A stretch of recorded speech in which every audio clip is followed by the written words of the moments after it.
بسم اللہ الرحمن الرحیم۔ معزز خواتین و حضرات، السلام علیکم ورحمۃ اللہ وبرکاتہ۔ آج گوشہ کمال کی نشست نمبر 355 میں یہ گوشہ نشین معین کمالی آپ کی خدمت میں ایک بار پھر حاضر ہے۔ ہمارا اجالے رحالے کی کتاب سے سلسلہ جاری ہے۔ آج ہم اس موضوع پر بات کریں گے کہ چوتھے آسمان پر کون تھے اور ان کے بارے میں کچھ تھوڑی سی معلومات آپ کو فراہم کرنے کی کوشش کریں گے۔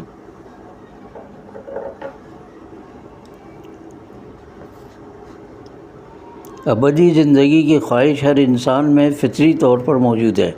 جس خالق کائنات نے ہمیں یہ حیات مستعار عطا فرمائی ہے، حیات ابدی کی خواہش بھی اسی کی ودیعت کردہ ہے۔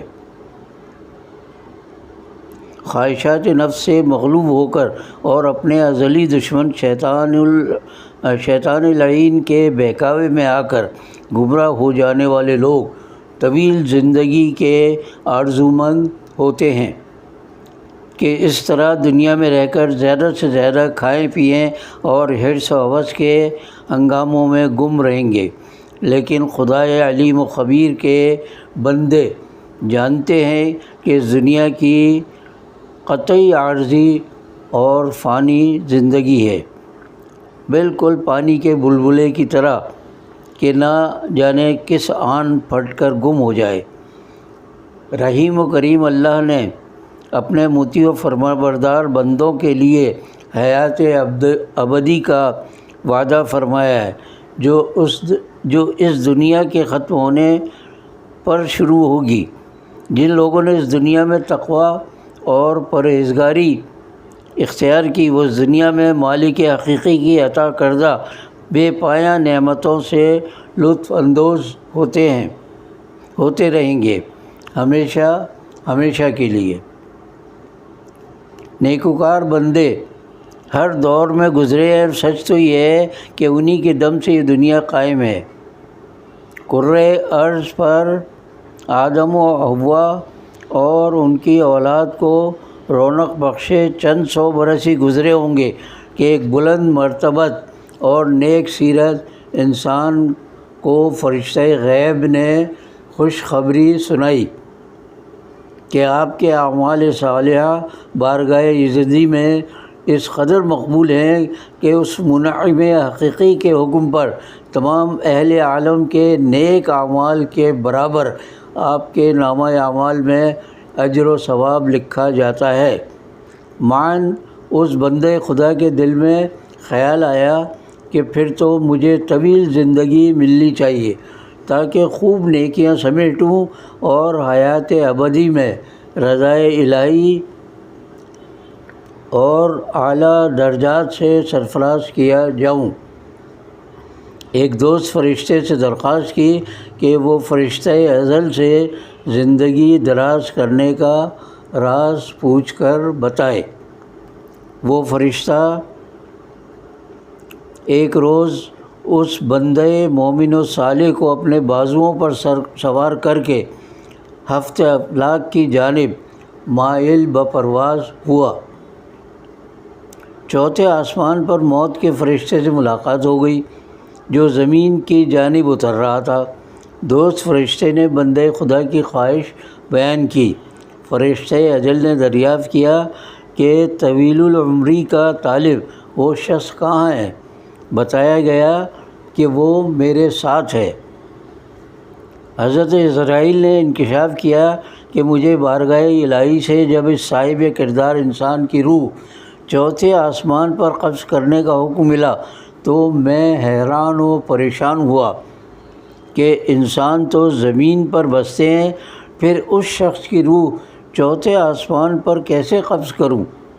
بے شک اللہ سمیع و بصیر ہے، مجھے زمین پر جانے کی ضرورت نہیں پڑی اور اس مرد خدا سے یہیں ملاقات ہو گئی۔ موت کے فرشتے نے حکم خداوندی کی بجاوری میں اس نیک طینت و پاک باطن انسان کی روح چوتھے آسمان پر قبض کر لی سورہ مریم کی آیت نمبر 57 میں یعنی 57 میں اللہ کے اس محبوب بندے کا ذکر ان الفاظ میں آتا ہے، ورفعنا ومکانا علیہ، یعنی ہم نے اسے بلند مقام پر اٹھا لیا۔ یہی وہ نیک ہستی ہے جس سے سفر معراج میں نبی کریم صلی اللہ علیہ وسلم کی ملاقات چوتھے آسمان پر ہوئی تھی۔ قرآن میں بلند مقام پر اٹھانے اور حدیث میں چوتھے آسمان پر ملاقات کی تفصیل و تفسیر کعب احبار نامی ایک تابعی نے بیان کی ہے، جو ایک یہودی عالم تھے اور عہد فاروقی میں مسلمان ہوئے تھے۔ ان کی روایات کا منبع و ماخذ اکثر تورات اور انجیل کے واقعات ہوتے تھے، چنانچہ ان پر شرح صدر نہ ہونے کے باوجود علماء نے تاریخی روایات کے طور پر انہیں تسلیم کر لیا ہے۔ قارئین کرام، اللہ کے یہ نیک بندے حضرت ادریس علیہ السلام تھے، جن کا ذکر سورہ مریم کی آیت نمبر 50 اور آیت نمبر 56 اور 57 میں یوں کیا گیا ہے کہ اس کتاب میں ادریس کا ذکر کرو، بلا شبہ وہ سچے نبی تھے اور انہیں ہم نے بلند مقام پر اٹھا لیا تھا۔ سورہ انبیاء کی آیت نمبر 85 یعنی 85 اور 86 یعنی 86 میں حضرت ادریس علیہ السلام کا تذکرہ حضرت اسماعیل اور حضرت ذوالکفل کے ساتھ کر کے ان سب کو صابر و نیکوکار قرار دیا گیا ہے، جنہیں اللہ نے اپنے دامن رحمت میں جگہ عنایت فرمائی ہے۔ حضرت ادریس علیہ السلام کے نام و نسب اور زمان و مکان اور بعثت کے بارے میں قرآن حکیم سے ہمیں زیادہ تفصیل معلوم نہیں ہوتی، تاہم مذکورہ 2 مقامات پر ان کے ذکر اور مختلف روایات کے مطابق آپ ایک بلند پایہ نبی تھے۔ آپ نے اس کرۂ ارض پر سب سے پہلے قلم کا استعمال کیا۔ اپنی قوم کی سخت مخالفت کے باعث آپ بابل سے مصر کی جانب ہجرت پر مجبور ہوئے۔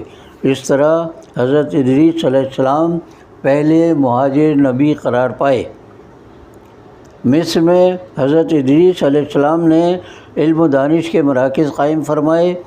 اس وقت مصر میں 72 زبانیں رائج تھیں۔ آپ کو ان تمام زبانوں کا علم دیا گیا تھا۔ اس کے علاوہ حضرت ادریس علیہ السلام کو طب اور فلکیات کے علوم سے بھی نوازا گیا تھا۔ ایک روایت کے مطابق آپ علم رمل بھی جانتے تھے۔ بعض علماء کے خیال میں حضرت ادریس علیہ السلام طوفان نوح سے پہلے دنیا میں موجود تھے، تمام علوم سے واقف تھے، جن میں تعمیر مکانات و معابد سے لے کر فراہمی و نکاسی آب تک مختلف مدنی علوم بھی شامل تھے۔ آپ ہی نے طوفان نوح کی اطلاع دی تھی اور لوگوں کو خبردار کیا تھا۔ حضرت ادریس علیہ السلام کی تعلیمات میں اللہ کی وحدانیت، اسی کی عبادت، اعمال صالحہ کی تلقین، طہارت و پاکیزگی، عدل و انصاف، جہاد فی سبیل اللہ کی ہدایت اور منشیات سے پرہیز جیسی بہت سی باتیں ملتی ہیں۔ اچھے کردار کے بغیر خوشنما نعروں اور بلند بانگ دعووں کے اس دور میں آپ کا یہ قول تو بطور خاص گرہ میں باندھ لینے کے لائق ہے کہ خدا کی یاد اور عمل صالح کے لیے نیت کا اخلاص بنیادی شرط ہے۔ آج کی نشست میں اتنا ہی، باقی بشرط زندگی باقی۔ اگلی نشست میں انشاءاللہ کسی اور پیغمبر کا احوال لے کر آپ کی خدمت میں حاضر ہوں گے۔ اللہ